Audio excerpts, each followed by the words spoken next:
espero por ti.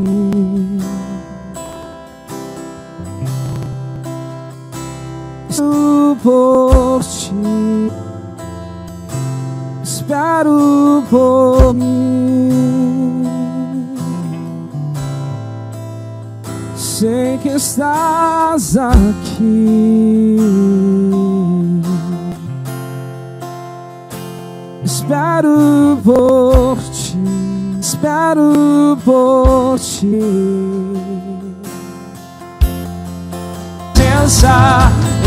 Em tua presença derrama-se na plenitude do teu Espírito. Derrama-se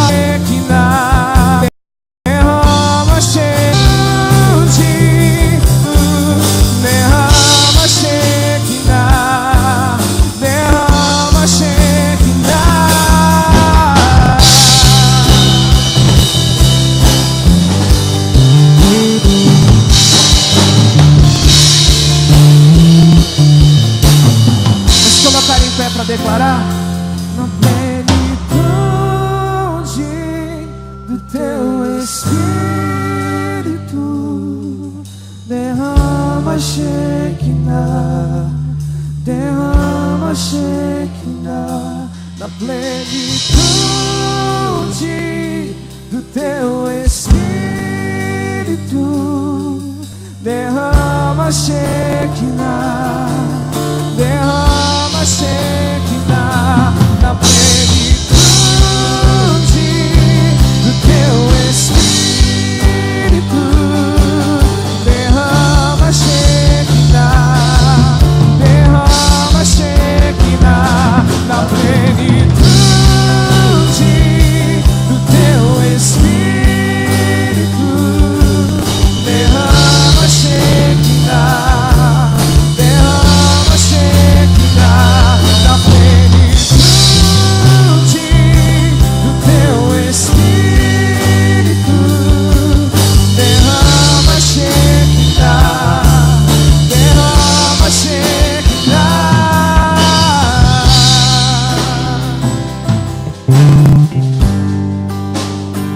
Vem derramar.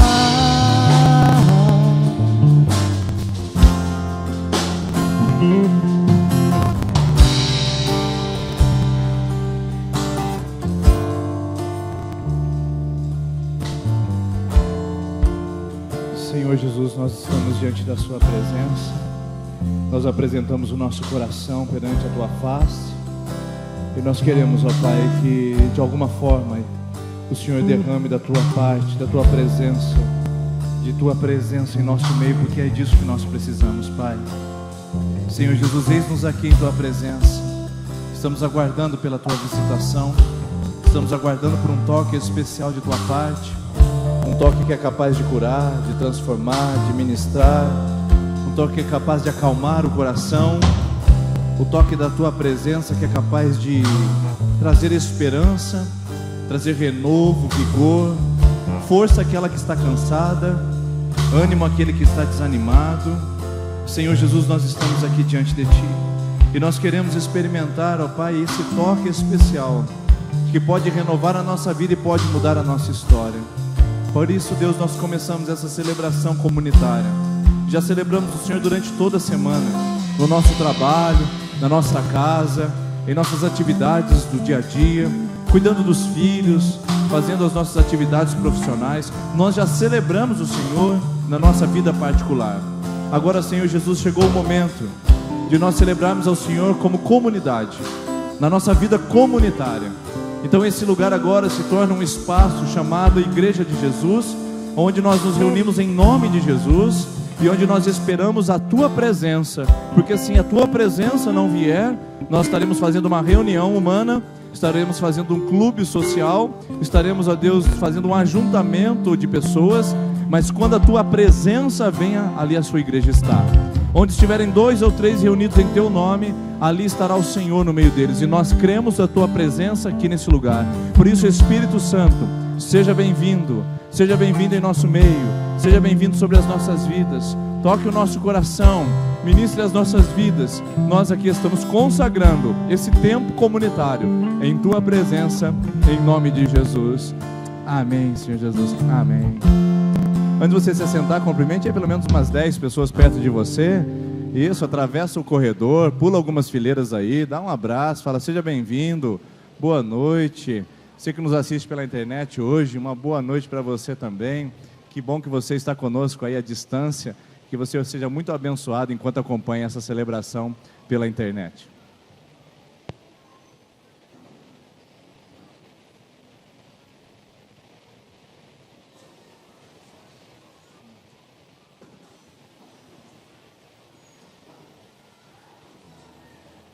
Queridos, sejam muito bem-vindos essa noite, uma noite gostosa. Veio uma chuva boa esse final de semana, inclusive pegou o pessoal em cheio lá na praia, fazendo o encontro de casais. Foram praticamente 2 dias inteiros dentro do hotel, não dava para colocar o pé para fora porque a aguaceira era grande, mas foi um tempo especial. Eu já vou mostrar uma foto para vocês terem a ideia. Bom, hoje nós estamos aqui para dizer para você que é o visitante de primeira vez. Você que veio hoje a primeira vez nessa igreja e nunca veio antes, talvez você esteja achando falta de algumas pessoas. Você que já é membro da igreja, é que nós estamos aí com 140 pessoas, 142 pessoas para ser mais exato, que estão voltando do encontro de casais que nós tivemos lá em Caiobá. Por isso alguns lugares estão vazios aí perto de você, de gente que estava lá conosco participando. Mas você que está hoje pela primeira vez aqui, você tem direito a um presente especial. Então não esquece, no final da nossa celebração, você vai sair à direita e ali o Mateus Maurício vai estar com a equipe para entregar um presente nosso de boas-vindas. É um presente só, um gesto simbólico para dizer como é bom ter você aqui conosco. Se você ainda não pegou esse presente, já veio outras vezes e ainda não pegou, está na hora de você pegar o seu presente, visitante de primeira vez, tá bom? Obrigado de você estar conosco aqui e ter participado conosco nessa noite dessa celebração. Bom, deixa eu ligar aqui. Tudo que você quiser saber da nossa igreja está nesse site, ipisertanopolis.com.br. Lá tem as fotos das viagens que nós fizemos, tem foto das atividades com as nossas crianças, vai ter as fotos do encontro de casais, tem as atividades realizadas aqui na igreja, o casamento coletivo, tudo lá no site. Entra lá, tem mensagens, tem áudio, tem link para os vídeos, para os cultos que são transmitidos aqui, todos ficam gravados, todos ficam arquivados. Entra no nosso site, vê lá as novidades. E a nossa página lá também no Facebook, no YouTube, e você com certeza vai ter acesso a um conteúdo legal para a sua vida. Se você quer se tornar membro da nossa comunidade, você quer ser membro dessa igreja, o que significa ser membro? Às vezes as pessoas não sabem, ser membro o que significa? Significa uma posição tomada com a igreja local. Essa igreja local se chama Igreja Presbiteriana Independente. Ela tem 84 anos nessa cidade e ela tem 114 anos no Brasil. Então é uma igreja histórica, e para ser membro dessa igreja, nós fazemos um processo, uma classe de discipulado e de primeiros passos, que nós chamamos, onde você vai conhecer sobre as etapas, as doutrinas, a visão da igreja, a estrutura da nossa comunidade, o que nós sonhamos para esse lugar e como você vai se comportar como membro dentro dela. Então é um curso que dura em torno de 9 encontros, e nós temos aí agora uma classe abrindo para o segundo semestre, para fazermos batismo, profissão de fé, batismo infantil. Então você que tem o seu filho e quer batizar também, a gente depois vai dar esse aviso certinho como funciona. Mas você que gostaria de se tornar membro da nossa comunidade, vem aí então o nosso batismo. Você que é membro de outra igreja evangélica e você já não está frequentando há um tempo, ou está participando conosco e quer se tornar membro, esse também é o processo. Então tudo começa da seguinte forma: você vai deixar o seu nome na secretaria durante a semana, ou aqui mesmo hoje com a Isa, e vai falar: eu quero participar da sala de novos membros, da classe de primeiros passos para ser membro da igreja. Pastor, eu não estou preparado ainda, eu não sei se é isso para mim, eu não sei se é isso que eu gostaria. Faça a classe e você vai descobrir, sem compromisso. Você vai participar dos encontros e chegando ao final dos encontros você vai dizer: pastor, é isso mesmo, quero me tornar membro agora, quero me batizar, quero ser membro dessa igreja. Ou não, pastor, eu vou esperar mais um pouco, eu quero continuar frequentando. Está tudo certo, mas eu gostaria que você desse o seu nome para poder participar já da classe de novos membros e saber como funciona. A previsão para nós começarmos é na primeira semana de novembro, tá? A nossa classe de novos membros. Então já comece a dar o seu nome para a gente poder na primeira semana de novembro fazer a nossa estrutura e você participar conosco. Ministério de estacionamento você já sabe, não precisa deixar o seu carro aqui, lá na rua, na esquina de baixo. Tem um novo estacionamento anexo aqui, e hoje é o último domingo que eu vou dar esse aviso. Chegando na nossa comunidade, tem esse estacionamento lateral que é anexo ao nosso terreno, e outro que é de um lote que foi cedido a nós para que pudéssemos usar como estacionamento à frente da nossa igreja, segundo terreno à direita. Tem ali o estacionamento, está iluminado, tem os nossos irmãos voluntários do estacionamento que estão ajudando lá, cuidando do seu veículo também, tá ok? Outro aviso é que a nossa igreja tem uma conta no Bradesco, e o Bradesco mudou de agência, tá? Então agora, aquela agência que nós tínhamos duas, agora só tem uma. E a nossa agência então foi extinguida. Agora a agência é nova, 0050, e a conta é 10.198.2, dígito 1. Se você que fazia suas contribuições por depósito bancário ou por transferência, você pode continuar fazendo, mas atenção que mudou a nossa agência, tá bom? Vai precisar do CNPJ? A nossa secretaria tem essa informação. É só mandar um WhatsApp para nós essa semana que a gente responde com o número da conta, com o WhatsApp, tudo certinho para você. Terça-feira é a última mensagem da série de mensagens da virada. Então, se você não veio, quem sabe é a oportunidade de você vir na última, né? Mas nós vamos falar como a gente vai viver uma virada definitiva na nossa vida nessa terça-feira, na nossa celebração da Terça da Esperança. Quarta-feira, nossa manhã de oração. Pode ir arrumando meu microfone, isso está meio estridente aqui. Manhã de oração, quarta-feira, às 6h30. Das 6h30 até às 7 horas, a gente faz a nossa manhã de oração, tá ok? Então eu espero você aqui para participar conosco. Mais um avisinho, deixa aqui eu dizer para você, olha aí que foto bonita. Acabamos de tirar essa foto agora, 12h30, mais ou menos, era meio-dia, quando nós tiramos essa foto lá em Caiobá, e tivemos um tempo precioso lá. 3 dias, 4 ministrações. Falamos sobre a linguagem do amor dos casais, a linguagem do amor dos filhos e a linguagem do amor de Deus. Foi assim um tempo precioso, gostoso mesmo, e o ano que vem o Encontro de Casais está aí. Quando nós demos a informação aqui, já se planeja, você pode parcelar em 10 vezes, e é um custo-benefício muito abençoado, pessoal. São 2 dias num lugar aconchegante, agradável e com ministração na vida do casal para fortalecer o matrimônio. Então nós tivemos um tempo ali precioso. Eu saí de lá em torno de 12h40 e eu cheguei aqui para poder fazer essa celebração com vocês, e eu fico feliz de ter visto a nossa equipe trabalhando lá. Semana que vem a gente vai trazer o relatório certinho para vocês, mas só para informar que foi um tempo muito gostoso lá em Caiobá. Dia 15/10, nós temos aí uma celebração especial para as crianças. Poucos pais deram os nomes. E nós não podemos receber crianças sem o nome lá, tá bom, pessoal? Não dá para chegar lá e, eu trouxe meu filho, porque eu fiquei sabendo. Não deu tempo de dar o nome. Hoje é o seu último dia aqui no culto, tá bom? Você tem uma opção de até terça-feira ligar na secretaria para dar o nome. Então, saindo daqui, passa ali com a Isa, deixa o nome e a idade da criança, que é o que a gente precisa para a gente poder planejar as atividades com ela. Com elas vai ser das 9 às 11h30, com brinquedo, atividade, dança. Vai ser o nosso Celebra Kids de manhã, vai ser às 9 horas da manhã na FUNG, tá? Pai, mãe, por favor, leve o seu filho, invista na vida da sua criança. Esse trabalho é feito para você, esse trabalho é feito para a sua família, então a gente espera o seu investimento nisso também. Não tem custo nenhum, só tem o custo de você levar e buscar e dar o seu nome. Pronto. Dia 22 de outubro, os membros da igreja. Quem é membro dessa igreja aqui? Levanta a mão. Membro já, membro, isso, membro, não um frequentador, membro, isso. Gente, obrigado, pode abaixar a mão. Vocês que ergueram as mãos, vocês estão convocados no dia 22 de outubro, às 9 da manhã. Nós vamos fazer a eleição de presbítero e de diáconos, tá bom? Você tem a responsabilidade e o direito de eleger os oficiais da igreja que vão representar você no conselho e vão representar você na ação social da nossa igreja, que é a diaconia. Então nós vamos escolher os irmãos e as irmãs que serão eleitos para presbíteros e diáconos ou diaconisas. Então, do dia 22 de outubro, às 9 da manhã, nós vamos fazer isso. Você quer concorrer à eleição como diácono, diaconisa, como presbítero? Nós já falamos para você dar o seu nome, que a gente vai entrar em contato, a gente vai conversar certinho como vai funcionar e a gente vai trabalhar isso com você para você poder participar desse pleito eleitoral dentro da nossa comunidade. A igreja presbiteriana é um sistema representativo, entendeu? Então nós temos os presbíteros que representam a igreja. A maioria das decisões tomadas são tomadas a nível de conselho, é a nossa diretoria. Você precisa orar pelos membros que estarão se candidatando a esse presbiterato e ao diaconato, e você também pode participar se você tiver 5 anos de membro dessa igreja local. Acho que são esses os avisos. Nós vamos devolver os nossos dízimos as nossas ofertas, nossa contribuição. E aí uma pessoa um dia perguntou para mim: pastor, eu tenho que dar o dízimo do líquido ou do bruto? Essa é uma pergunta desnecessária, queridos, porque eu não preciso perguntar o quanto que eu tenho que dar de dízimo, porque a Bíblia fala que eu tenho que dar com alegria. Então, na verdade, os 10% é o mínimo do que a gente faz. O que você tem que dar com alegria, com disposição, e você essa noite pode contribuir. Se não for com alegria, não for com disposição, deixa guardado, deixa no bolso, usa aí para outra coisa, mas não entrega, porque a palavra de Deus diz que nós devemos entregar com alegria.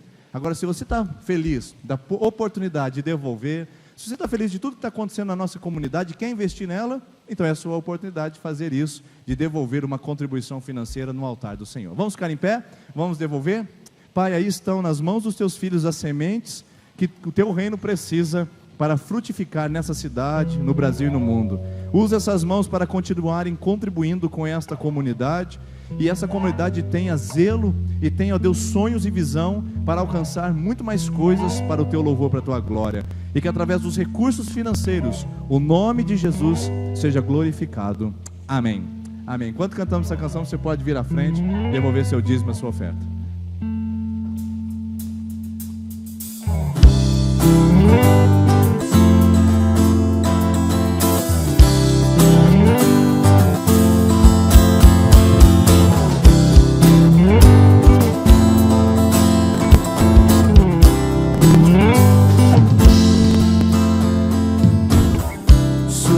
Toda a terra tu és o rei, sobre as montanhas e o pôr do sol. Uma coisa só, meu desejo é: vem reinar de novo em mim, reina em mim, com o teu poder, sobre a escuridão, sobre os sonhos meus. Tu és o Senhor de tudo que sou, vem reinar em mim, Senhor.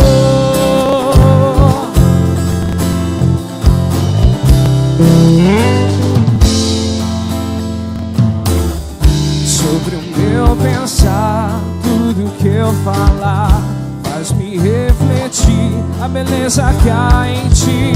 Tu és para mim mais que tudo aqui. Vem reinar de novo em mim, reina em mim, com o teu poder, sobre a escuridão, sobre os sonhos meus. Tu és o Senhor de tudo que sou. Vem reinar em mim, Senhor, reina em mim, com o teu poder, sobre a escuridão, sobre os sonhos meus. Tu és o Senhor de tudo que sou. Vem reinar em mim, Senhor.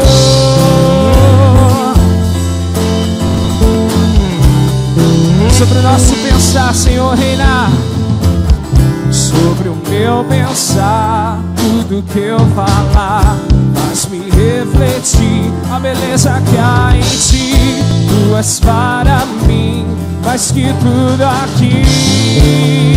Vem reinar de novo em mim, reina em mim, com o teu poder, sobre a escuridão, sobre os sonhos meus. Tu és o Senhor de tudo que sou. Vem reinar em mim, Senhor, reina em mim, com o teu poder, sobre a escuridão, sobre os sonhos meus. Tu és o Senhor de tudo que sou. Vem reinar em mim, Senhor.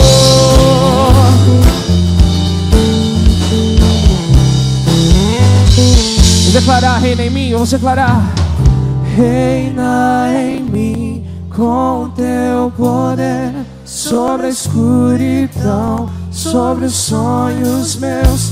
Tu és o Senhor de tudo que sou. Vem reinar.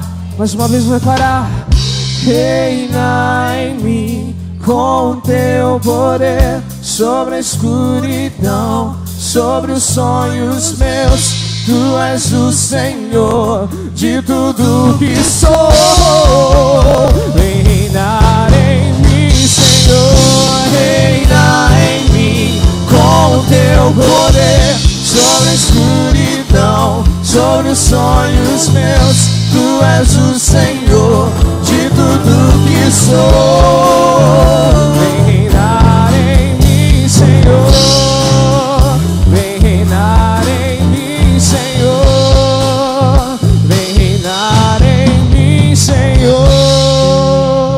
Glória ao Senhor, glória ao Senhor.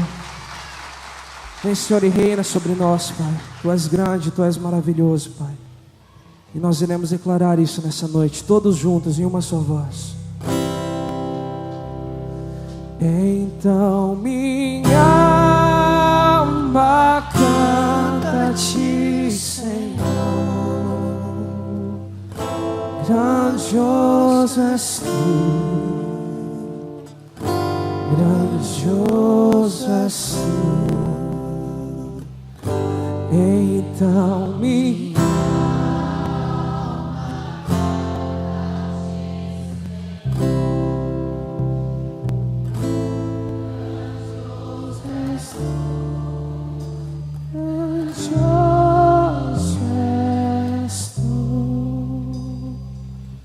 Senhor meu Deus, quando eu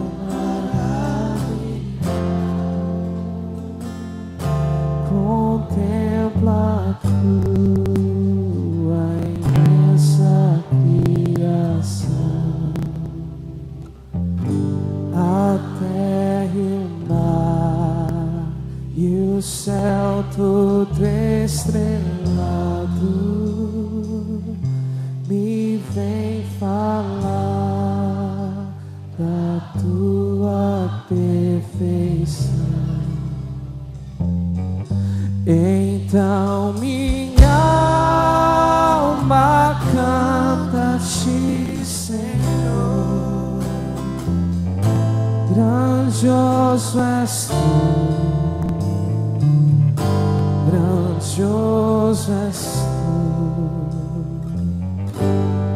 Então minha alma canta-te, Senhor. Grandioso és Tu, grandioso és Tu. Quando as estrelas estão de mim distantes, vejo a brilhar com vivo esplendor. Relembra, Deus, as glórias cintilantes que meu Jesus deixou por meu amor. Então minha alma canta-te, Senhor. Grandioso és Tu, grandioso és Tu. Então minha alma canta-te, Senhor.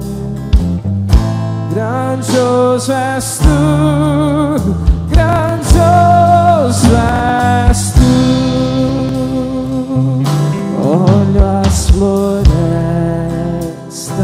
murmurando ao vento, e ao ver que Tu plantaste carapé, recordo a cruz, o lenho tão cruento, e no Teu Filho afirma minha fé. Então minha alma canta-te, Senhor. Grandioso és Tu,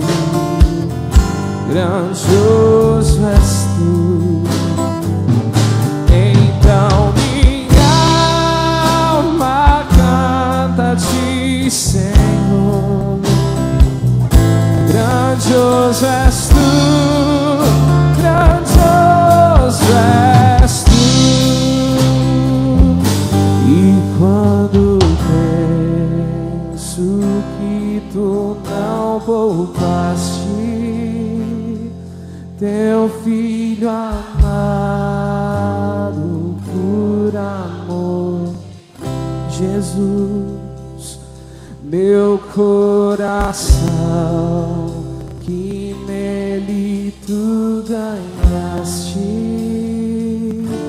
transborda, ó Pai, de amor que não tem fim. Então minha alma canta-te, Senhor, grandioso és tu, grandioso és tu. Então minha alma canta-te, Senhor, grandioso és tu, grandioso és tu. E quando Cristo, declara ao Senhor, quando Ele vier do céu, o povo seu, estaremos adorando ao Senhor. Um lar eterno, quero jubilando a tua santa face contemplar.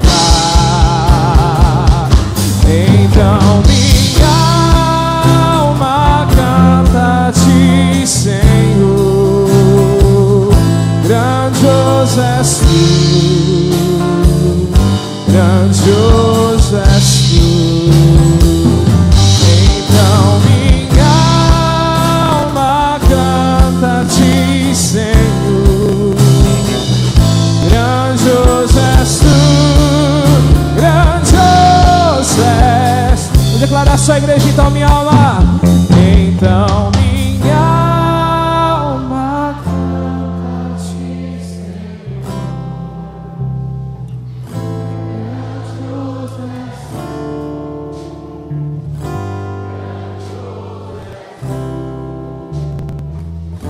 Então minha alma canta-te, Senhor, grandioso és tu, grandioso és tu.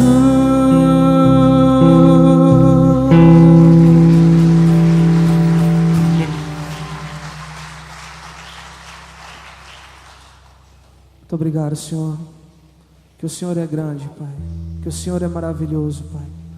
Vemos todas as tuas obras, tudo que o Senhor tem feito, Pai, tantas maravilhas, Pai. Tudo que o Senhor fez por nós na cruz do Calvário, tudo que o Senhor fez por nós, dando sua vida, Senhor. E todas as suas promessas, Pai, de uma vida um dia plena, de uma vida um dia nos teus átrios, vendo face a face, Pai.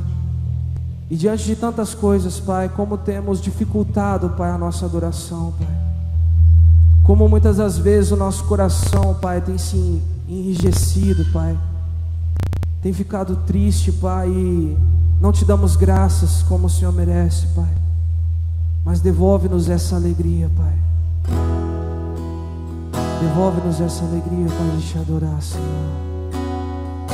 Devolve-nos a simplicidade de te adorar, Senhor. Com as nossas vidas, Pai. Com o nosso coração queremos te adorar, com tudo que nós somos.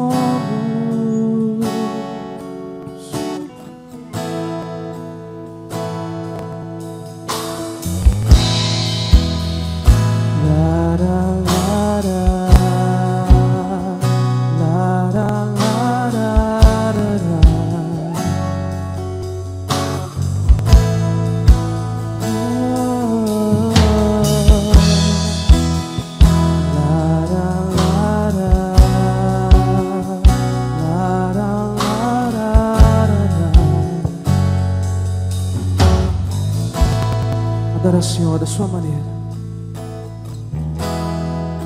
Quando a música esmorece, o resto desaparece. Simplesmente a ti me achego.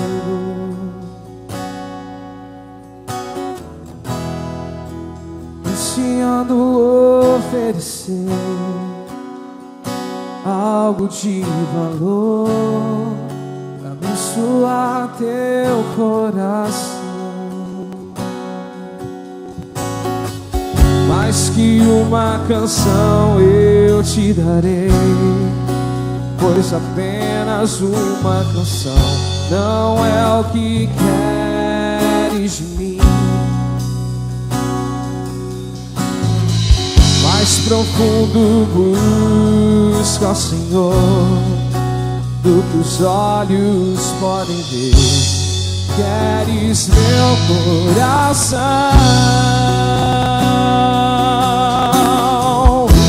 Estou voltando à essência da adoração, e a essência és tu, a essência és tu, Jesus. Oh, me perdoa pelo que eu fiz dela, quando a essência és tu, a essência és tu, Jesus.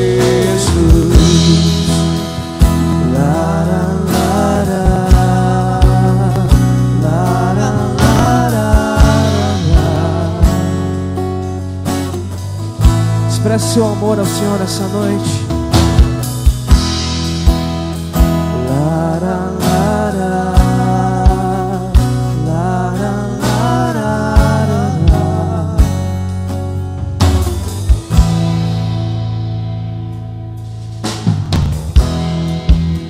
De imensurável valor, ninguém pode expressar o quanto és digno.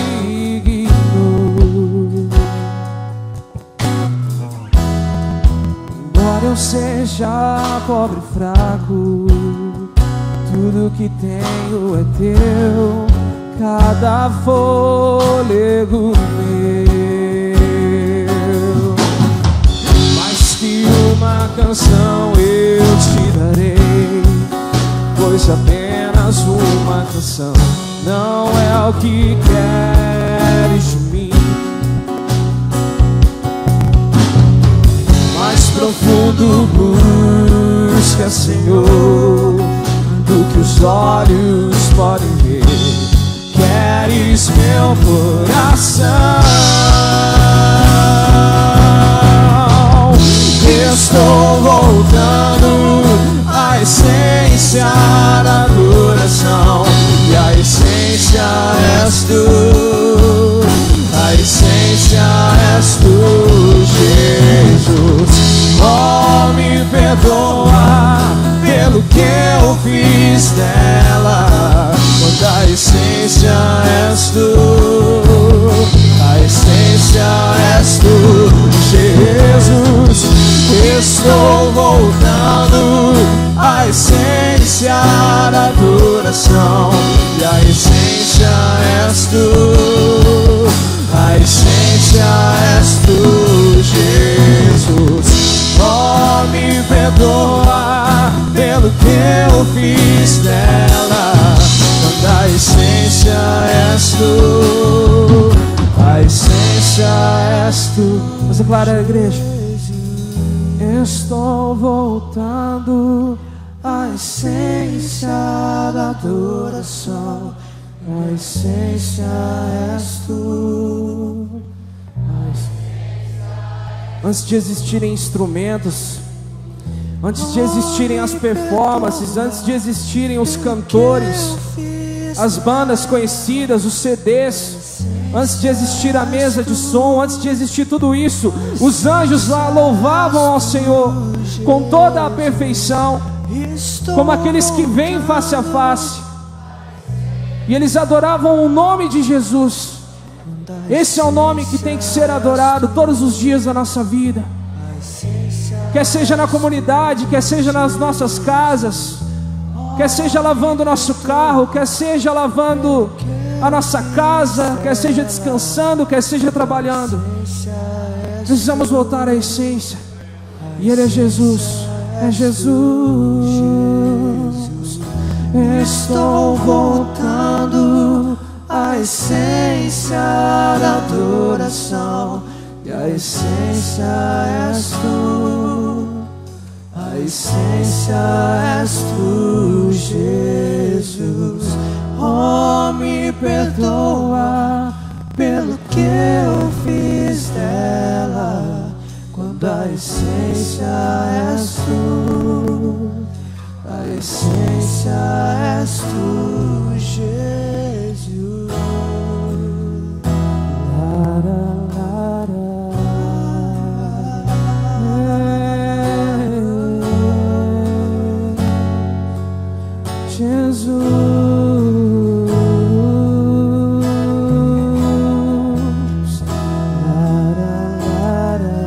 Desfrute da presença do Senhor. Declare palavras de adoração, Senhor. Seja adorado, Senhor, neste lugar, Pai. Teu nome seja exaltado neste lugar. Neste lugar seja um trono de ação, de ações de graça na sua presença, Senhor. Que este lugar seja um altar, Pai, de sacrifícios vivos, sacrifícios aceitáveis a Ti, Senhor. De corações que Te buscam, de espíritos quebrantados na Sua presença, Senhor. De pessoas que desejam mais de Ti, de pessoas que desejam ser transformadas pelo Teu Espírito, de pessoas que aceitam o Teu sacrifício, o sacrifício que foi pago por sangue, para que estivéssemos vivos hoje, vivos em espírito, vivos na liberdade dos filhos de Deus. Nós fomos feitos livres para adorar ao Senhor, livres para habitar o Santo dos Santos, e livres para espalhar o Evangelho da paz, e para sermos diferentes com toda a ousadia, com todo o poder do Espírito.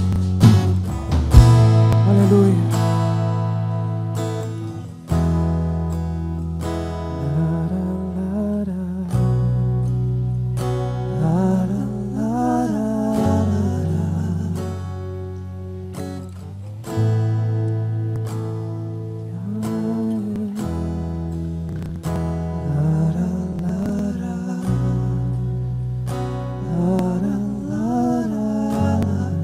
Você hoje que está voltando a esse lugar, depois de tanto tempo, talvez longe da igreja, ou você hoje que está vindo a esse lugar, que esteve tão longe da presença de Deus, ou você hoje que quer reconciliar seu coração com Jesus, você que tem olhado para as circunstâncias, para as situações ao seu redor e tem desanimado de andar com Ele, você que tem adorado o seu dinheiro, adorado o seu ídolo pessoal, adorado o seu patrimônio, adorado um relacionamento, colocado tudo antes de Deus, tudo antes da presença do Criador.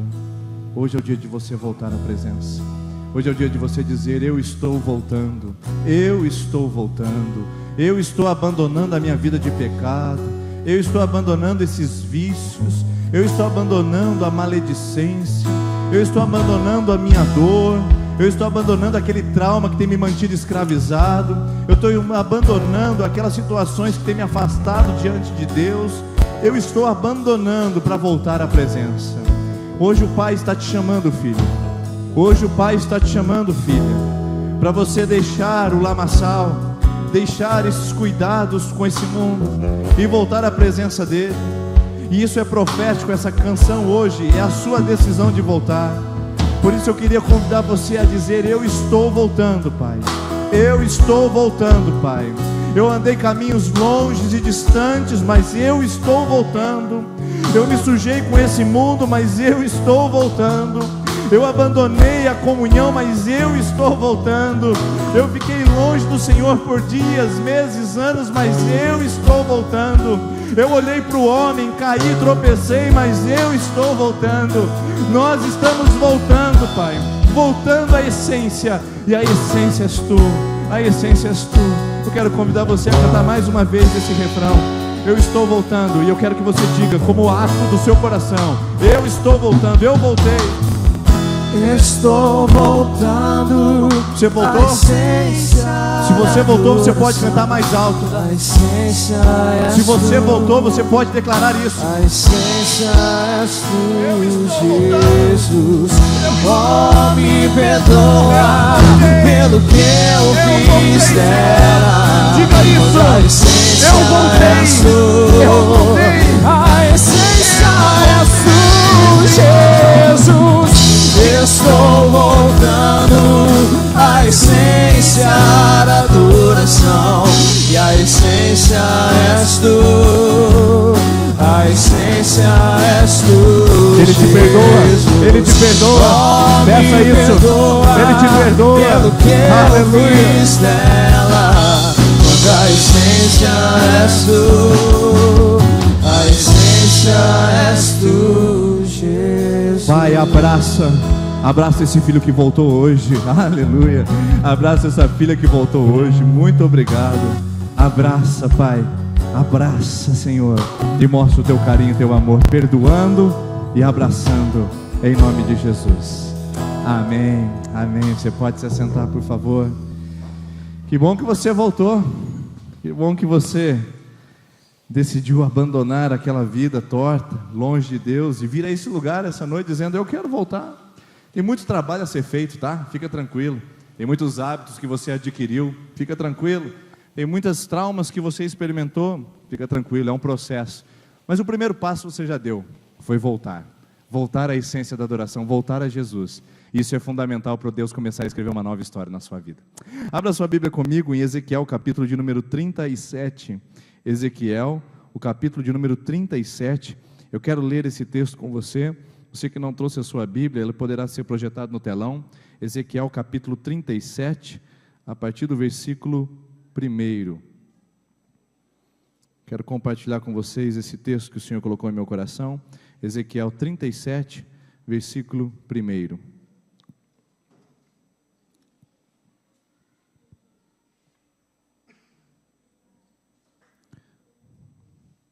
Ezequiel, capítulo 37, verso 1. Diz assim: a mão do Senhor estava sobre mim, e por seu espírito ele me levou a um vale cheio de ossos. Ele me levou de um lado para o outro, e pude ver que era enorme o número de ossos no vale, e que os ossos estavam muito secos. Eu estou lendo da Nova Versão Internacional. Ele me perguntou: filho do homem, esses ossos poderão tornar a viver? E eu respondi: ó soberano Senhor, tu sabes. Então ele me disse: profetiza a esses ossos agora e diga-lhes: ossos secos, ouçam a palavra do Senhor. Assim diz o soberano Senhor a esses ossos: farei um espírito entrar em vocês e vocês terão vida.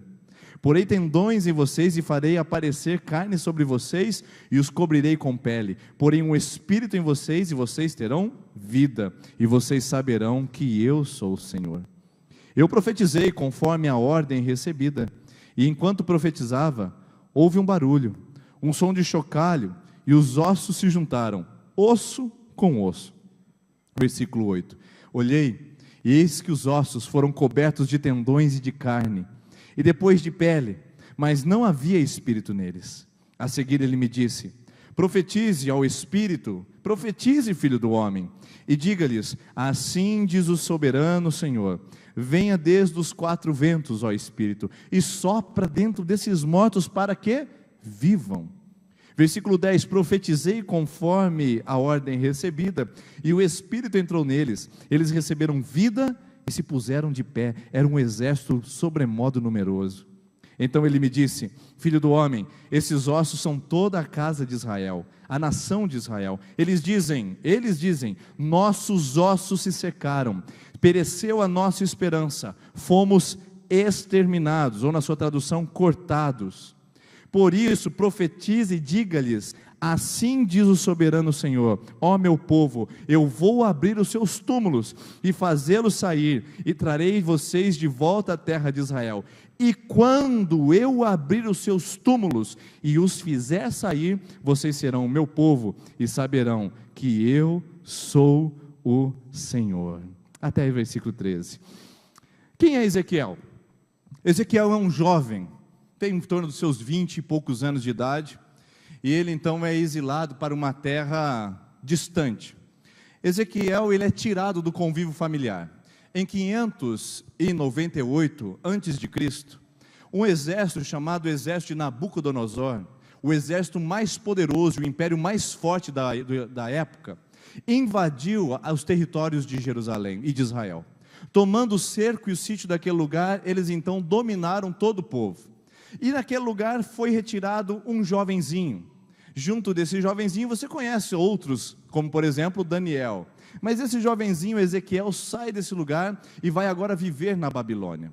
Onde Ezequiel está nesse exato momento? Numa terra estrangeira, vivendo num povo de língua estranha, com cultura diferente da dele, exilado da sua terra. Por isso que o tema dessa noite, que eu coloquei aqui no telão para você, é exílio, produzindo vida em lugares de morte. Exílio, experimentando vida em ambientes de morte.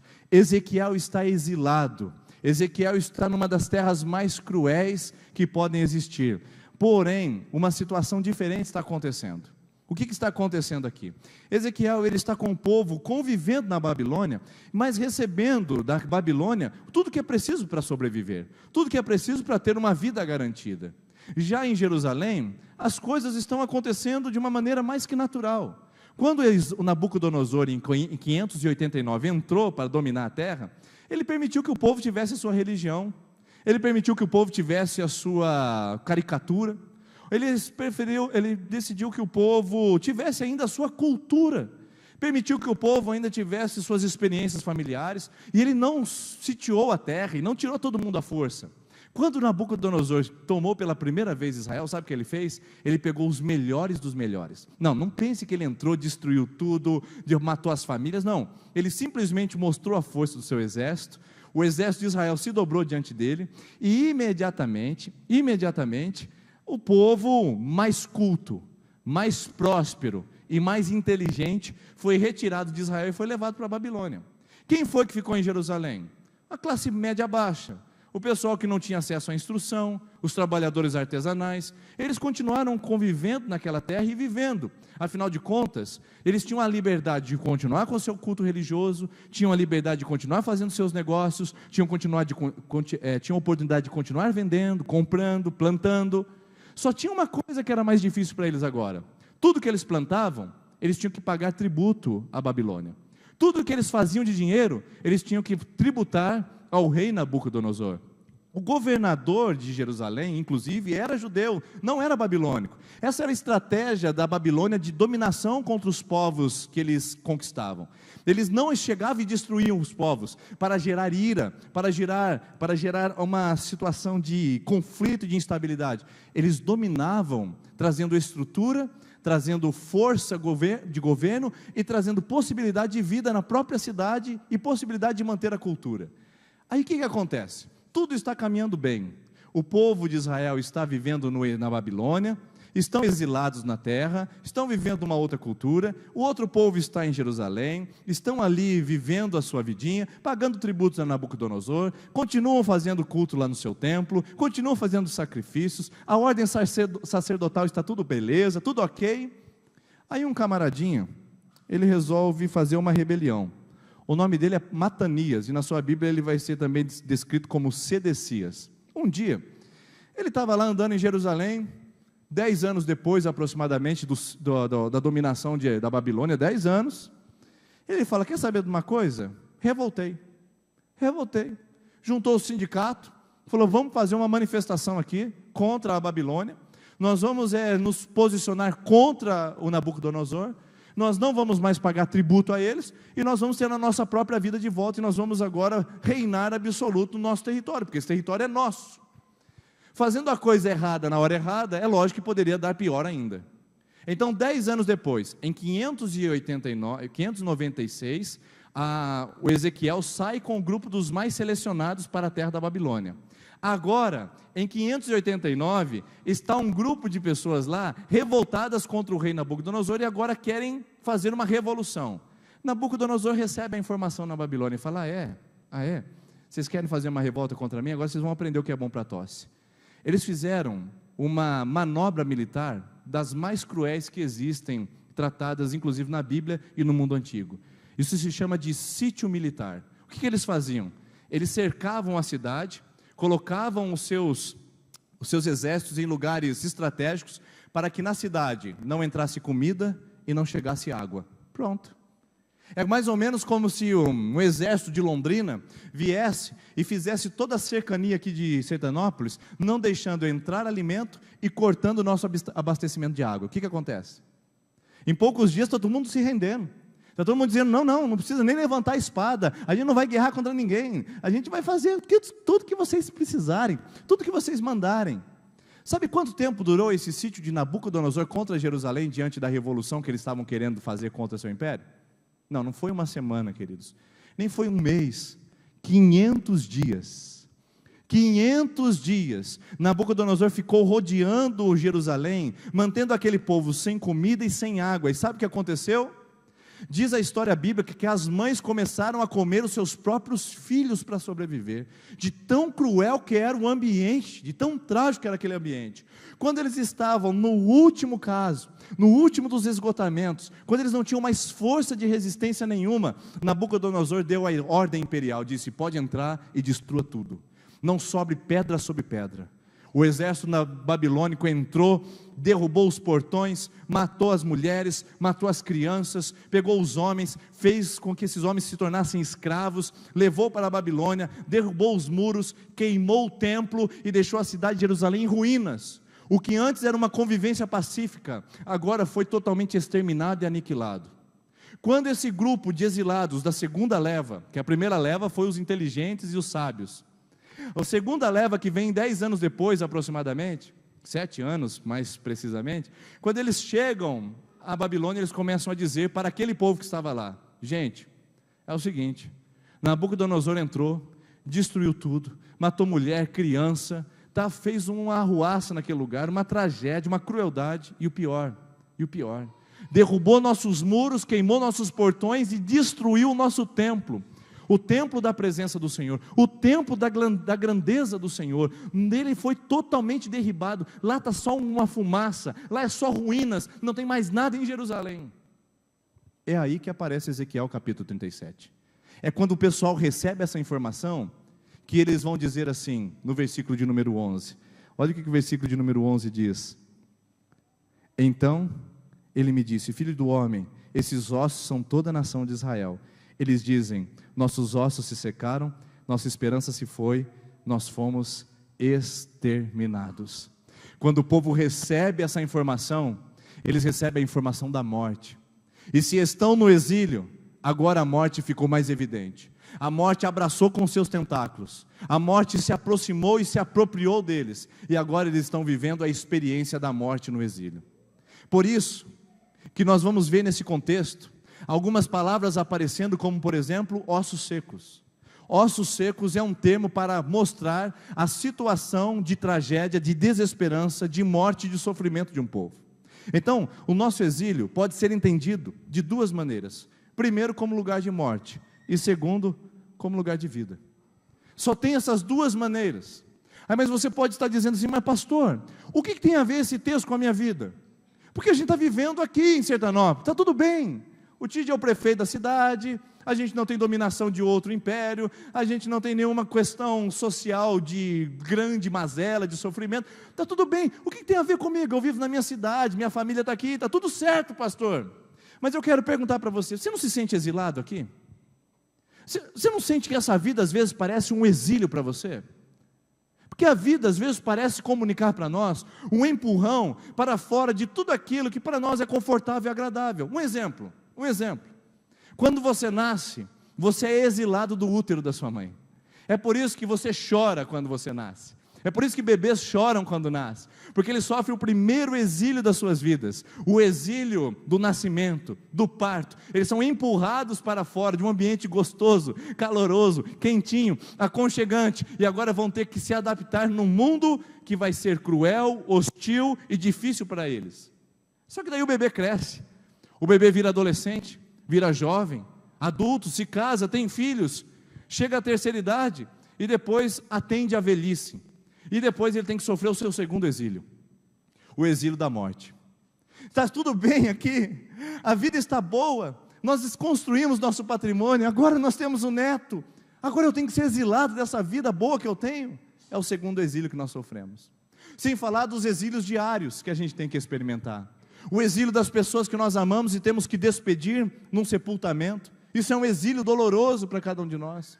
Um exílio de uma falência, de um sonho que estava sendo construído e projetado. Um exílio de um casamento mal sucedido. Um exílio emocional de um trauma experimentado que me empurra para longe das pessoas, que não me faz ser aberto, que não me faz ser uma pessoa agradável, que me faz ser uma pessoa amarga com a vida. O exílio está presente no nosso dia a dia, queridos. A vida humana é um contexto de exílio. Tanto é que o apóstolo Paulo disse em Filipenses capítulo 3, versículo 20: a nossa pátria está nos céus. Então, se a minha pátria está nos céus, eu sou nessa terra um forasteiro, eu sou um peregrino, eu ando exilado. E sabe o que me assusta? As pessoas querendo fazer dessa vida o final das suas histórias, querendo fazer dessa vida o destino final da sua existência, querendo construir nessa vida, como se essa vida fosse tudo que ela precisasse. E 1 Coríntios capítulo 15, versículo 19 diz assim: se a nossa esperança se resume só para essa terra, nós somos os mais miseráveis de todos os homens, porque essa terra é terra de exílio, nós não estamos no nosso habitat natural. Pega um peixinho, por exemplo, e tira o peixinho do aquário, e coloca ele sobre a sua mesa, você vai ver aquele peixinho olhando para você com olho de peixe morto. Normal, ele vai ficar com aquele zoinho parado. Você fala: não, esse peixe está muito triste, eu preciso fazer alguma coisa para esse peixe ficar mais animado, porque não dá para ele ficar com esse olho de peixe morto. Aí você fala: já sei, dinheiro, todo mundo precisa de dinheiro para ficar feliz, compra, cartão de crédito. Aí você coloca umas notinhas de 100, as priminhas garoupa dele do ladinho, né? Aí você coloca lá também outras situações, um cartão de crédito Visa, outro Master, outro Elo. Fala: rapaz, agora aproveita, se você precisa de dinheiro, está tudo aqui. E o peixinho está lá com o zoinho de peixe morto ainda. E aí você dá uma olhada lá e fala: não é possível, não é possível. Quem sabe ele esteja precisando de posição social. Aí você pega um distintivo e você coloca lá no peito dele: maçom. Agora você vai ser maçom, agora você vai ser rotariano, agora você vai ser o vice-prefeito, agora você vai ser o vice-governador, deputado. Você vai ser o presidente da república. Olha só, se ascendeu socialmente, você é reconhecido, cara. E ele continua com o olhinho de peixe morto. Mas não é possível, eu já dei poder para ele através dessas coisas, já dei dinheiro, só falta sexo. Então vamos colocar um pouco de meninas aqui perto dele, na verdade algumas peixinhas, né? E a gente vai trabalhar com elas aqui e ele vai ficar feliz. E aí ele dá, e o peixinho continua com o olho de peixe morto. O que está faltando para esse peixe, gente? Está faltando água, porque ele veio da água. É por isso que você está aqui essa noite dizendo: pastor, eu vivo um exílio, porque eu me caso e descaso e não encontro alegria. Eu moro com um e moro com outro e não encontro alegria. Eu entro num serviço e saio do outro e não encontro alegria. Eu tenho um filho e mais outro filho, mas meu casamento não tem paz. Eu tenho dinheiro e mais dinheiro, mas a minha cabeça não repousa. Eu tenho saúde e eu tenho um estereótipo físico agradável, mas eu não me sinto pleno. Eu tenho tudo, mas eu não tenho nada. Sabe o que é isso? Exílio. Nessa terra você nunca ficará plenamente feliz, porque assim como o peixe só ficará feliz entrando na água, nós só ficaremos completamente felizes diante do Criador. Por isso eu digo, esse texto tem muito a ver com você essa noite, que está vivendo a experiência de exílio. Sim, porque essa terra é um exílio para nós. Nessa terra nós choramos, nessa terra nós lamentamos, nessa terra nós perdemos, nessa terra nós sofremos, nessa terra nós despedimos de pessoas amadas, nessa terra nós perdemos, nessa terra nós somos injustiçados, nessa terra nós somos passados para trás, nessa terra nós temos enfermidades incuráveis, nessa terra nós temos as experiências mais trágicas da vida humana, porque essa terra é passageira, essa terra não é eterna, nossa pátria está nos céus, e aqui está o nosso exílio. Exílio é lugar de más notícias. Aí tem igreja pregando aí na internet ou na televisão, de que se você vier para a igreja deles, não vai ter mais problema. Mentira. A Bíblia não fala que você não vai ter mais problema. A Bíblia fala que você vai ter força para enfrentar os seus problemas. E nessa comunidade nós não pregamos a resolução dos seus problemas. Nós pregamos Jesus, que pode dar força para você enfrentar os seus problemas. Ser um cristão, vir na igreja domingo à noite, não vai fazer amanhã o seu patrão se tornar melhor para você. Ser um cristão e vir na igreja domingo não vai fazer amanhã a sua esposa ser mais carinhosa, seu marido mais atencioso, seus filhos mais obedientes e o seu dinheiro mais próspero. Mas vir à igreja vai fazer você enfrentar o exílio com postura, com altruísmo, com autoridade, com decência, com integridade, com força, vigor, fé e esperança, porque é isso que nós recebemos nesse lugar: esperança para continuar a caminhada, e não mentira, ilusão para fingir que nada está acontecendo. Irmãos, o mundo lá fora é cruel. Estávamos lá com 140 pessoas, 71 casais, iam vivendo o acampamento. Os casais olham para o outro, estão suspirando. Ai, querida, vou dar uma olhada assim. Ai, querida, tem casal chorando por causa dos filhos. Ai, não vejo a hora de dar um abraço no meu filho. É um acampamento, é um camping. E aí eles estão voltando agora, e a gente deixa bem claro: o mundo continua o mesmo. O seu filho ainda vai continuar chegando de tarde, o seu filho ainda vai apresentar sinal de embriaguez. Talvez você enfrente até a drogadição na sua família, e nós não podemos evitar isso simplesmente porque nos tornamos cristãos. A palavra de Deus nos garante que nós passamos pelo vale da sombra da morte. Não passamos? Passamos, mas nós não ficamos. A gente não se prostra. A Bíblia fala que o justo pode cair 7 vezes, mas não ficará prostrado.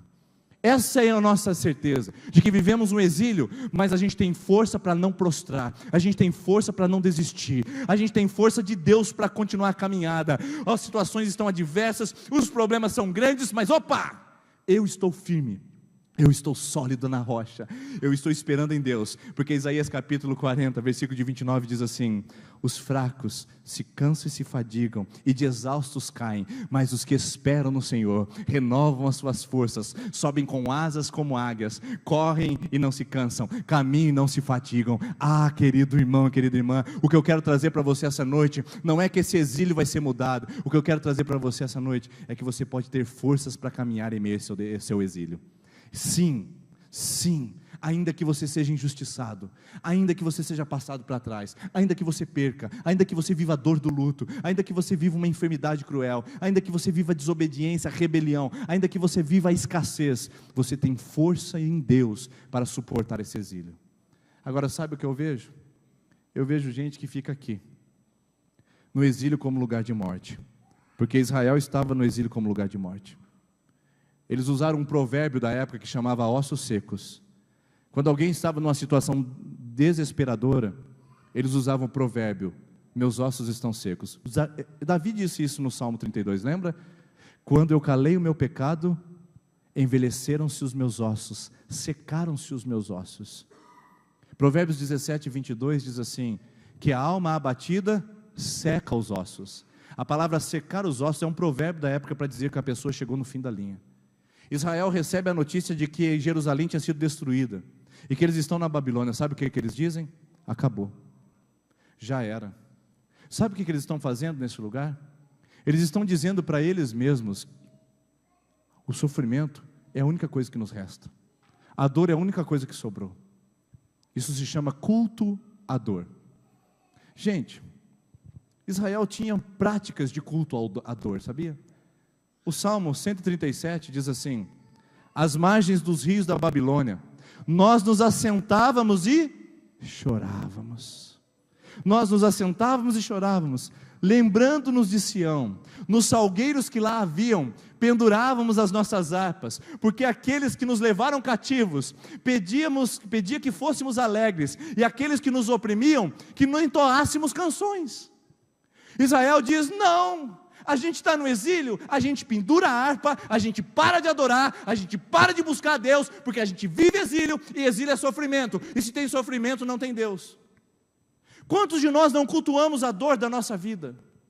Quantos de vocês entraram essa noite nesse lugar adorando o ídolo da dor? Tudo que você vê é a dor, tudo que você vê é o pessimismo, tudo que você vê é a derrota, tudo que você vê são os traumas passados. Você pendura a harpa: eu não vou adorar a Deus essa noite não.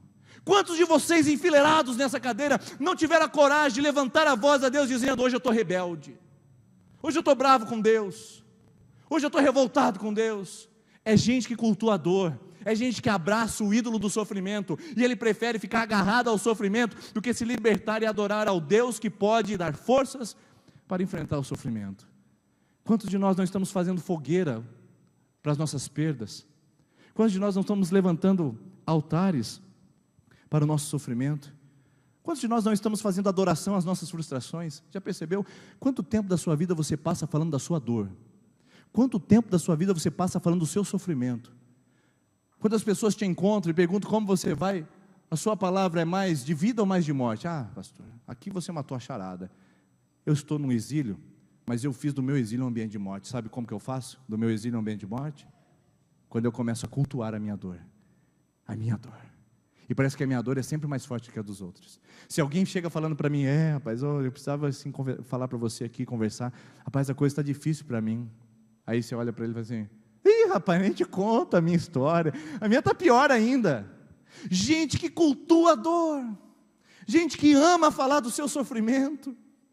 Que nós estamos no exílio, irmãos, todos nós estamos. A gente tem que decidir se a gente vai fazer desse exílio um lugar de vida ou um lugar de morte. Você perde, eu perco, nós perdemos.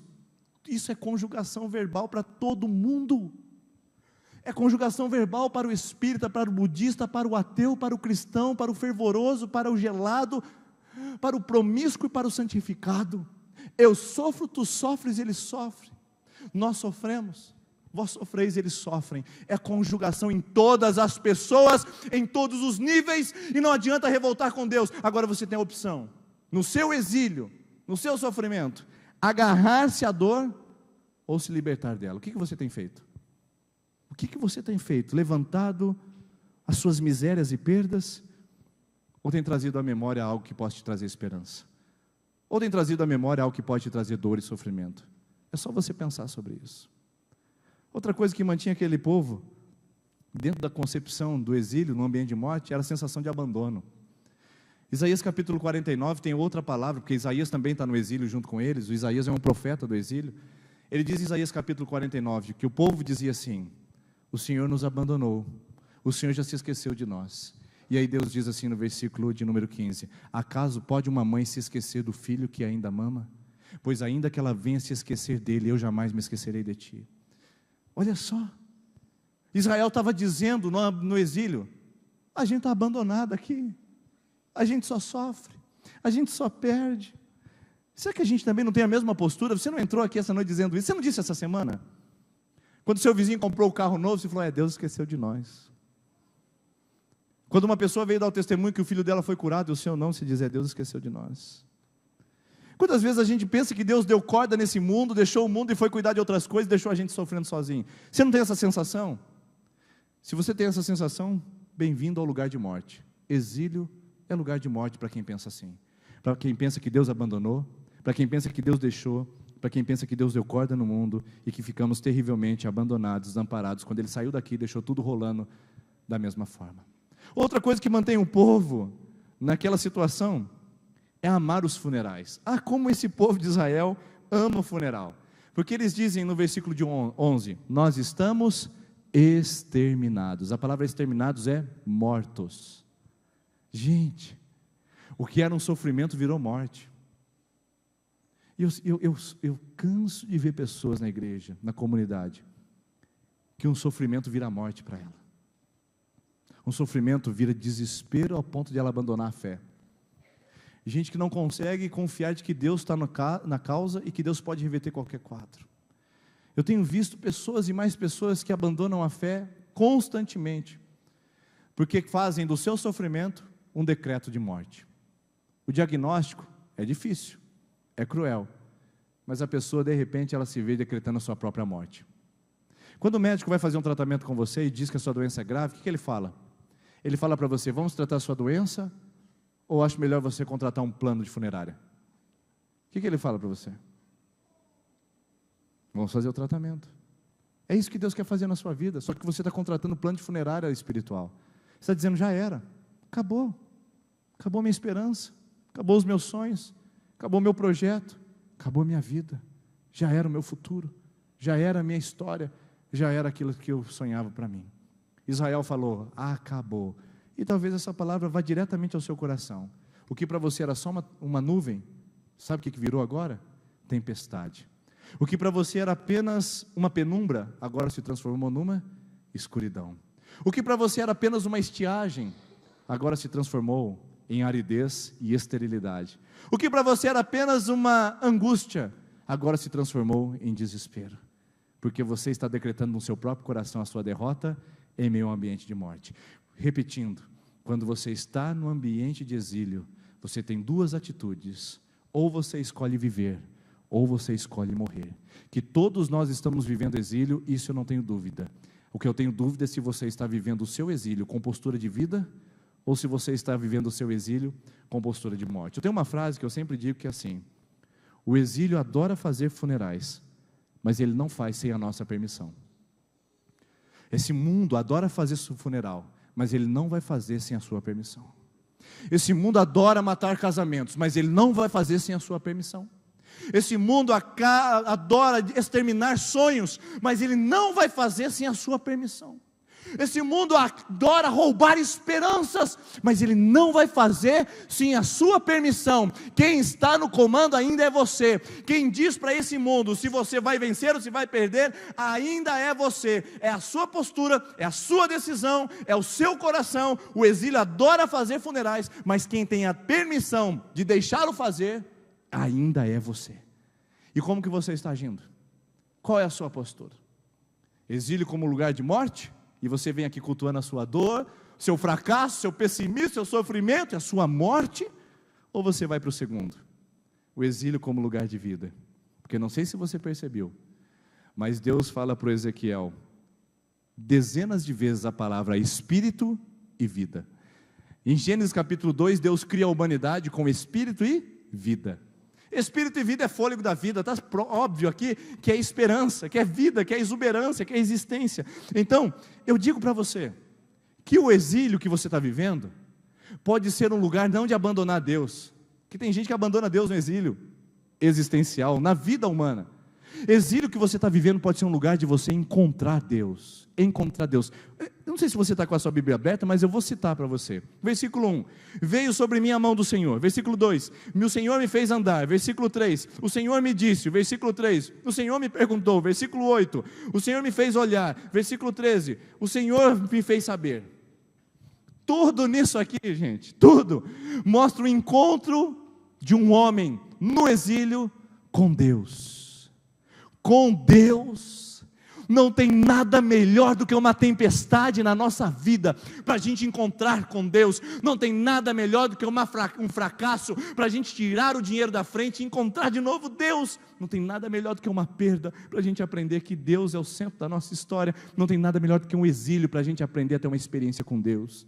Por isso, meu irmão, eu quero perguntar para você: o exílio que você vive, a dor que você vive, a má notícia que você recebeu hoje ou essa semana, te leva para longe de Deus ou te faz experimentar mais dele? É uma postura. É uma postura. 2 filhos podem nascer na mesma casa, de um pai alcoólatra, e um pode ser muito bem sucedido, e o outro pode ser muito fracassado e alcoólatra.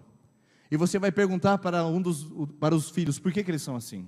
Você chega no bem sucedido e pergunta: por que você é tão bem sucedido? E ele diz: é porque meu pai era alcoólatra, e eu aprendi com o exemplo dele, e eu mudei a minha história para ter uma vida diferente. E aí você vai perguntar para o filho alcoólatra: por que você é um filho alcoólatra? Por que você é assim? Por que você é um fracasso? Ele vai dizer: porque eu aprendi com meu pai. Meu pai era um alcoólatra, e eu aprendi com a experiência dele. Mas os dois têm a mesma experiência, meu Deus do céu. Como é que um tira a vida de uma experiência trágica, e outro tira a morte de uma experiência trágica? Como é que isso muda? É a história de nós aqui essa noite. Tem gente que essa noite está encontrando Deus no sofrimento. Tem gente que está perdendo Deus no sofrimento. Quem é você? De que lado você está? Porque o Ezequiel tem uma experiência com Deus no exílio. O Senhor me disse. O Senhor me disse. Meu irmão, minha irmã, Deus quer falar com você. Deus quer falar em meio ao seu sofrimento essa noite. Deus quer falar em meio à sua dor essa noite. Deus quer ministrar no seu coração essa noite. Deus quer mostrar que em meio à sequidão e tragédia existe uma esperança e existe alguém fazendo algo por você. É você que tem que escolher a sua postura. Agora, o que eu mais acho interessante nesse texto, e aqui eu já começo a caminhar para a conclusão, é que Deus fala para o Ezequiel algo absurdo. Ele fala assim para Ezequiel: profetiza, Ezequiel, profetiza sobre os ossos secos. Ele não fala isso? Aí o Ezequiel fala: Senhor, tu sabes, eu vou fazer. E diz a Bíblia que enquanto ele profetizava, houve-se um ruído de osso juntando contra osso, as carnes vieram, ele profetizou e o vento veio, o exército se colocou em pé e era um exército numeroso. Sabe o que eu aprendo nisso? Exílio, meu irmão, exílio, minha irmã, é lugar de a gente exercitar a fé, porque é fácil a gente ser crente quando tudo vai bem, quando a gente tem limite no cartão de crédito que não está estourado, e quando a gente tem um salário bem sucedido. É fácil a gente ser crente e adorar a Deus quando o nosso marido está tudo bom, melhor, nosso não, o seu, né? Quando o seu marido vai tudo bem com ele, quando a nossa esposa está tudo certo com ela, quando os filhos, quando a casa, quando a família, quando tudo está bem. É muito fácil, minha gente, é muito abençoador isso. O difícil é quando eu tenho que exercitar a minha fé, quando eu não vejo nada, quando eu não enxergo absolutamente nada. Houve uma grande seca no período de Elias, e um dia, depois de muito clamar, Deus disse para o Elias: vai lá que agora eu vou dar chuva para o povo. E então, ele mandava o seu moço ir até o vale e olhar para ver se aparecia uma nuvem. O moço foi um dia, olhou, céu azul, disse para Elias: olha rapaz, não tem jeito não choveu, não tem nenhuma nuvem no céu. Outro dia ele volta com o diagnóstico: não, também não tem nenhuma nuvem no céu, não vai chover não. Aí no outro dia ele volta e vê uma nuvenzinha e fala: ô Elias, é o seguinte, tem uma nuvenzinha no horizonte do tamanho da palma da mão de um homem, desse tamanho. Quando eu coloquei assim, é desse tamanho. O Elias fala assim: vai lá, avisa o rei Acabe para ele guardar o seu carro, se preparar que vai vir abundante chuva. Meu Deus, irmãos, um homem conseguir ver uma abundante chuva a partir de uma nuvem pequena, essa é a experiência que eu devo ter com Deus. Eu preciso exercitar a minha fé na aridez, na perca, no sofrimento, na dor, na aflição. É no ambiente de exílio que eu preciso aprender a exercitar minha fé. No meio do vale de ossos secos, eu preciso aprender a exercitar minha fé. No meio do vale de ossos secos, eu preciso contrariar o fato. Meus irmãos, a fé sempre contraria o fato. O problema é que a gente é lógico demais, racional demais, não é verdade? A gente está todo tempo racionalizando, fazendo cálculos, mas a fé sempre contraria o fato. Jesus está voltando em João capítulo 11 para Betânia, depois de estar atrasado, e Lázaro está morto há 4 dias, esse é o fato, Lázaro morto. Quando as irmãs de Lázaro vão receber Jesus, Jesus fala: vamos até o lugar, e quando Jesus chega no túmulo, ele fala: tire a pedra. O fato é Lázaro morto há 4 dias, a fé é: tire a pedra. E quando Jesus fala: Lázaro, vem para fora, a fé contraria o fato. Eu não sei qual é o fato que tem sido determinado na sua vida, eu não sei qual é o fato que você tem colocado como obstáculo para você ser abençoado e feliz, eu não sei qual é o fato que tem tirado sua paixão, seus sonhos e sua possibilidade de fé. Eu não sei qual é o fato, mas eu quero te dizer essa noite que a fé contraria o fato. A fé é ilógica, a fé ela muda as circunstâncias, a fé contraria a ciência, a fé muda a lógica humana, a fé contraria a racionalidade do homem. Porque quando o fato está de vale de ossos secos, Deus fala: Ezequiel, contraria o fato, exerce a fé. Eu quero hoje desafiar você que veio nesse lugar, eu quero desafiar você que veio nesse lugar, a contrariar o fato da sua vida. O território é árido, a terra é estéril, o problema é grande, a situação é irreconciliável, a restauração não é possível. Eu quero te desafiar essa noite, a contrariar o fato e a declarar com fé: Deus vai me abençoar, Deus vai abrir a porta, Deus vai me sustentar, Deus vai trazer meu marido de volta, Deus vai abrir as portas no meu trabalho, Deus vai me prosperar, Deus vai curar a minha vida, Deus vai restaurar os meus sonhos, Deus vai me levar àquele lugar maravilhoso. Coloque diante de Deus. A fé contraria o fato, mas ela não o fará sem você exercê-la. Não dá, queridos, para o pastor exercer para você. Cri, por isso falei. A palavra de Deus diz em 2 Coríntios capítulo 4, versículo 13: cri, por isso falei. Não, irmãos, não é vi, por isso falei. Não é ouvi, por isso falei. Cri. Eu ajo pela fé, eu espero pela fé, conforme diz 1 Timóteo capítulo 1 versículo 12, eu sei em quem tenho crido, e sei que é poderoso para guardar o meu depósito, até o dia do Senhor Jesus. Você sabe em quem você crê? Você sabe em quem você confia? Então, irmão, ela está na hora de abandonar. Abandona a murmuração, a lamentação, a resmungação. abandona esse drama, abandona esse ídolo do sofrimento e começa a dizer assim: eu sei em quem eu creio, eu sei em quem eu confio, e eu sei que Ele é poderoso para restaurar a minha vida, transformar a minha história, restaurar os meus sonhos. Eu sei em quem tenho crido. Eu não ouço nada, eu não vejo nada, eu não sinto nada, mas eu creio de que Deus é poderoso para fazer a minha história. Amém? Será que você entendeu isso? Será que você compreendeu isso? Talvez você não esteja vendo nada, ouvindo nada e nem sentindo nada, mas eu digo para você essa noite: é necessário crer, porque a fé contraria a lógica. De um vale de ossos pode vir um exército. Do seu vale de ossos pode vir a bênção que você nem espera. Do seu exílio pode vir um milagre tão grandioso, porque quanto maior a luta, maior a vitória. Quanto maior o drama, maior o milagre. Do seu vale de ossos secos, hoje, pode surgir um exército numeroso, que vai realizar um milagre na sua história, e um milagre na sua vida. Eu creio nisso, e eu espero que você creia também, eu espero que você confie nisso também. Quero chamar a equipe de louvor que vem aqui à frente, por favor. E eu quero encerrar com vocês com o último texto que diz assim, versículo 13. Quando eu abrir a vossa sepultura, e eu fizer vocês saírem de lá. Quem vive em ambiente de vida, não vive preso ao pessimismo, ao fracasso, à dor e sofrimento. Quem vive no exílio como ambiente de vida, ele tem sempre uma esperança. Porque o texto no versículo 13, que encerra a palavra de Deus para o povo de Israel, diz assim: quando eu abrir a sua sepultura. O que isso significa? Deus não está falando, se eu abrir a sua sepultura. Deus já deu um decreto: eu vou abrir a sua sepultura, eu vou fazer a vida voltar a Jerusalém, eu vou fazer o milagre acontecer. Não é se, é quando.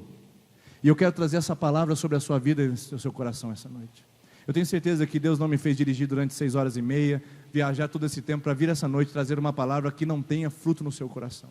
Eu creio que Deus me colocou aqui essa noite para trazer essa palavra, que Ele impactou-me, para dizer a você e a dizer ao seu coração, que Deus não trabalha com se na sua vida, Deus só trabalha com quando. Ele sabe quando vai acontecer, e Ele sabe que vai acontecer. Agora é a sua hora de responder a isso. Vamos ficar em pé?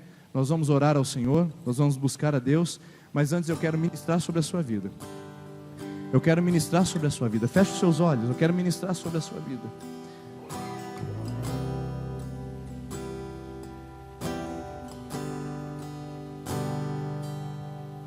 Eu quero ministrar sobre o seu coração essa noite, porque eu tenho certeza que essa noite tem pessoas aqui sentindo-se exiladas, pessoas que vieram abraçadas ao sofrimento e agarradas ao trauma, e hoje o Senhor me trouxe para trazer essa palavra para o seu coração, para te dizer: esse não é lugar de morte, é vale de ossos, mas é lugar de vida. Por isso Deus te chama a profetizar. Profetiza, meu irmão, profetiza, minha irmã, sobre aquilo que está morto. Profetiza aquilo que está morto no seu coração, ao seu entorno. Começa a dizer, diga com a sua palavra, o que é que o seu sonho, qual é o sonho que acabou, qual é o projeto que foi embora, qual é a esperança que foi roubada, qual foi a alegria que foi destruída, qual foi, meu irmão? Diga para o Senhor: eu profetizo minha alegria de volta, eu profetizo a minha bênção, eu profetizo sobre o meu vale de ossos secos. Profetiza, profetiza, é a sua hora agora. Eu não sei o que você enxerga. Tem gente essa noite que enxerga vale de ossos, mas tem gente que enxerga exército numeroso. Quem enxerga exército numeroso agora vai profetizar. Quem enxerga exército numeroso agora vai declarar e vai dizer: Deus vai levantar o meu exército, Deus vai trazer vida àquilo que está morto, Deus vai restaurar aquilo que foi embora. Profetiza no seu vale. Tira essa lágrima dos seus olhos, tira essa murmuração, tira essa rebelião de Deus. Diga: Senhor, eu estou aqui para profetizar no meu vale. O meu exército vai se colocar em pé, a vida vai voltar, a alegria vai brotar, a esperança vai reinar. Oh Deus, faz isso no nosso meio. Nós acreditamos que o Senhor não trabalha com ser, o Senhor já tem um quando. E quando o Senhor fala quando, é que já aconteceu. Quando o Senhor fala quando, é que já aconteceu. Já aconteceu, já aconteceu essa noite. Por isso aquieta o nosso coração, aquieta a nossa alma e faça-nos viver isso, Deus. Toma toma o meu coração e toda minha alma. Eu vivo só pra ti. Entregue o seu exílio. Sempre que eu respirar, cada vez que eu acordar, entregue o seu exílio. Basta eu querer em mim. Toma o meu coração, toma nosso coração, Senhor, e toda minha alma.